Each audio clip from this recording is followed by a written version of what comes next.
بسم اللہ الرحمن الرحیم۔ السلام علیکم ورحمۃ اللہ وبرکاتہ۔ آج کی آیت سورۃ البقرہ، آیت نمبر 205۔ اعوذ باللہ من الشیطان الرجیم۔ وَإِذَا تَوَلَّى سَعَىٰ فِي الْأَرْضِ لِيُفْسِدَ فِيهَا وَيُهْلِكَ الْحَرْثَ وَالنَّسْلَ وَاللَّهُ لَا يُحِبُّ الْفَسَادَ۔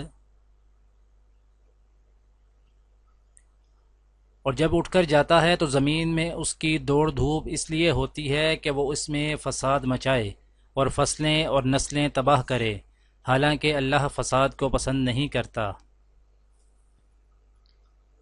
آج کی دعا: ربنا آمنا فاکتبنا مع الشاہدین۔ پروردگار، ہم ایمان لائے، ہمارا نام گواہی دینے والوں میں لکھ لے۔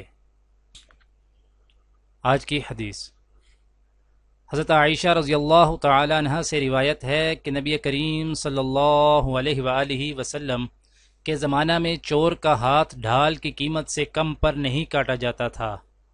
لکڑی کے چمڑے کی ڈھال ہو یا عام ڈھال، یہ دونوں چیزیں قیمت والی تھیں۔ دعا ہے کہ اللہ تعالی دنیا اور آخرت کی تمام بھلائیاں عطا کرے، عمل کی توفیق دے۔ سبحان ربک رب العزت عما یصفون وسلام علی المرسلین والحمد للہ رب العالمین، آمین۔